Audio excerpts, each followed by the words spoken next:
She looked at me across the kitchen. No yelling, no tears, just one sentence that cracked 27 years of routine. I don't want to be married anymore. And just like that silence, not the peaceful kind, the kind that echoes through empty rooms and inside your chest.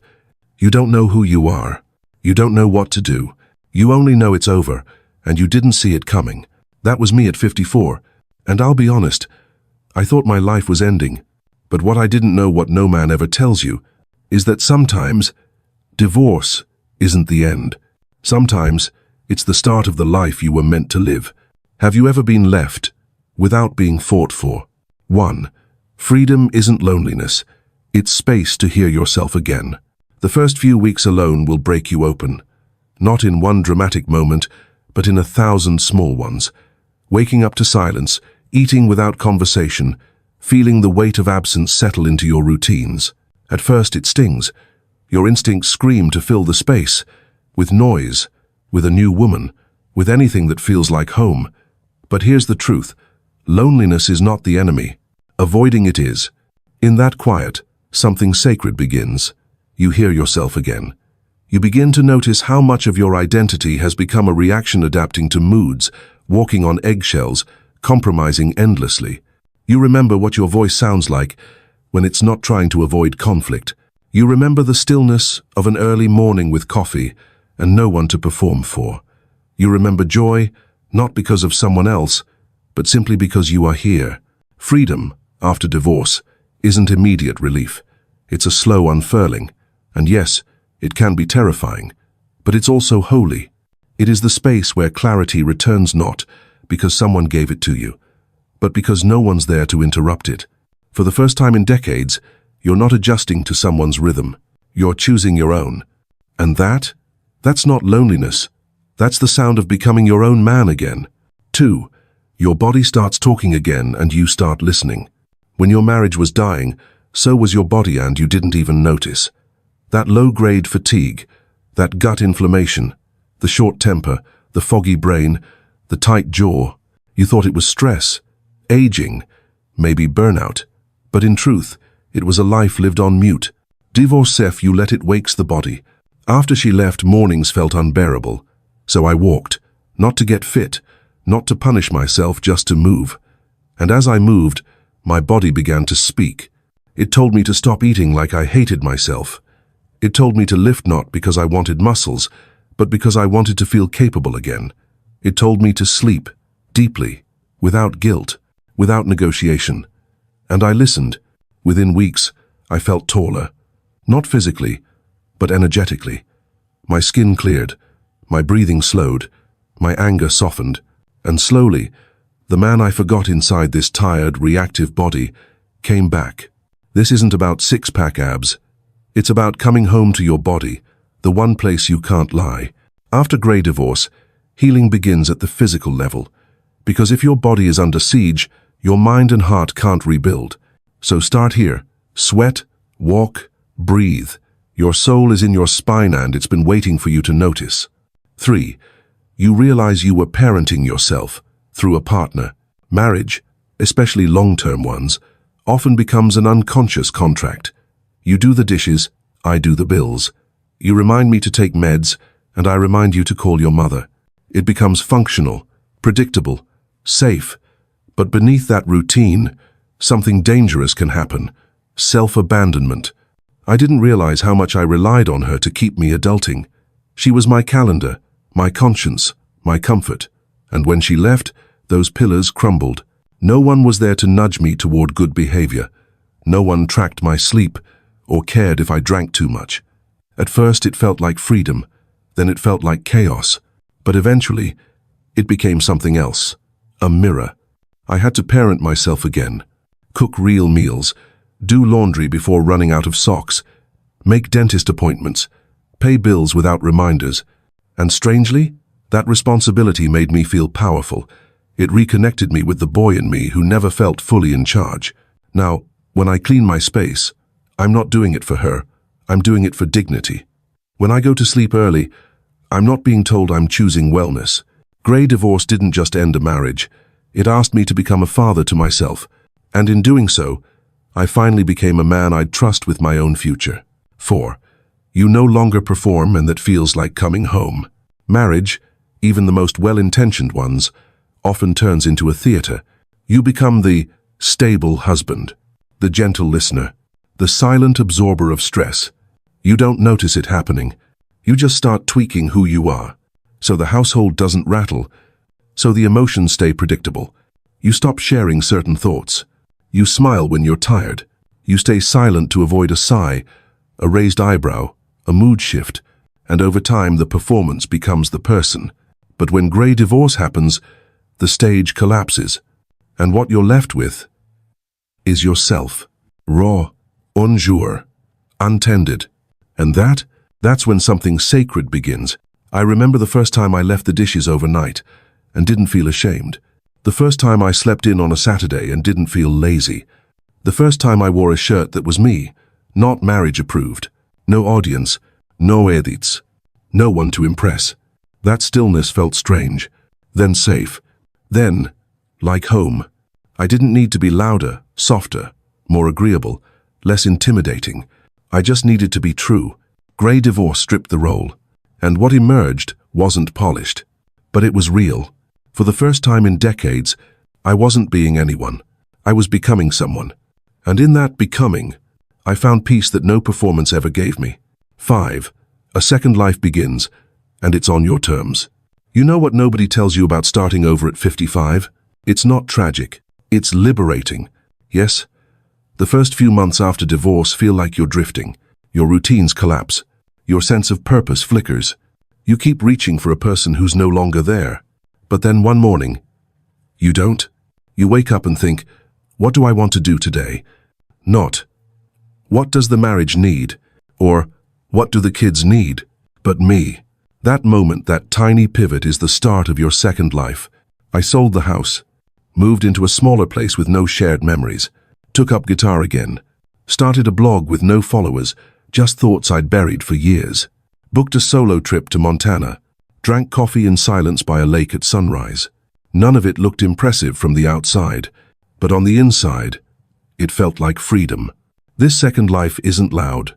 It's not about revenge bodies or dating apps. It's about owning your time again. And when you own your time, you start trusting your choices. When you trust your choices, you stop asking for permission to feel happy. You're not broken. You're just rebuilt without compromise. That's the real benefit of grey divorce. Not that you escape something bad, but that you're finally free to build something good, quietly, and for you. 6. You discover peace wasn't about her, it was always about you. For most of my marriage, I thought peace came from her. When she was happy, the house was calm. When she was upset, tension filled the air. So I made it my job to keep her content. I became a master of reading her tone, her expressions, the slight pauses in her sentences. I adjusted, I anticipated, I absorbed. And I thought that was love. But it was performance in the name of preservation. After she left, I braced for chaos. Instead, I got silence. And that silence did something strange. It didn't crush me. It healed me. I started realizing that peace had nothing to do with her mood, and everything to do with my alignment. No more trying to stay 2 steps ahead of a storm. No more editing myself before speaking. No more calculating the safest way to ask for what I needed. Peace wasn't the absence of conflict. It was the presence of authenticity. Now, I sip my coffee slowly, journal in the morning without interruption, let dishes sit in the sink for a night, without guilt. And in that stillness, I don't feel irresponsible, I feel restored. Grey divorce gave me back what I had unknowingly given away. My nervous system, my ability to breathe deeply in my own space, my right to feel calm, without anyone else's emotional permission. And that's the shift no one talks about. You don't get peace by managing someone else's emotions. You get peace when you stop making yourself smaller, just to avoid waking theirs. Peace isn't found in her approval. It's found when you return to yourself unedited. 7. You see relationships differently without the old illusions. There was a time I believed love was supposed to hurt a little, that if it didn't feel like hard work, it wasn't real. I thought compromise meant commitment. I thought sacrifice was just the price of intimacy. But grey divorce broke those beliefs open and forced me to look deeper. I began to notice the patterns I called love were really just over-functioning, showing up while shrinking, giving while going empty, fixing what never asked to be fixed.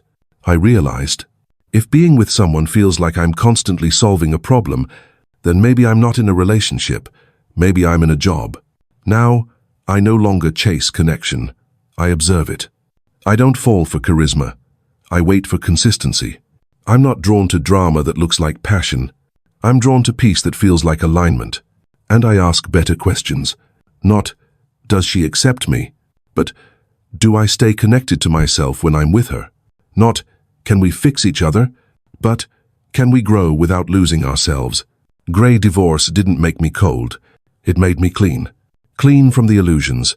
Clean from the reflex to merge before I understand.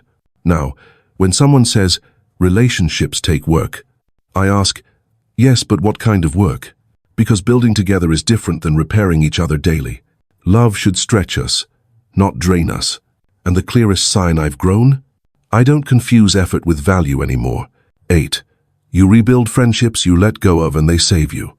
One of the quietest losses of long-term marriage is the loss of male friendships. I didn't notice it happening. A cancelled beer here, a skipped fishing trip there. Then years pass, and the group chats go silent. Marriage didn't take them from me. I let them go, subconsciously telling myself, she should be enough. But after the divorce, the silence was deafening. Not just the silence in the house, but the silence of not belonging anywhere. That's when the calls started. Guys I hadn't spoken to in years. They didn't ask questions. They didn't analyze. They just said, "Wanna grab coffee? Got an extra seat on the boat. Come fix something with me." And in those simple acts, I felt seen in a way I hadn't in decades. Men don't heal in therapy couches as easily as we do in doing. In garages, with grease on our hands. On hikes, side by side in shared silence. In bad diners over black coffee at 6 a.m.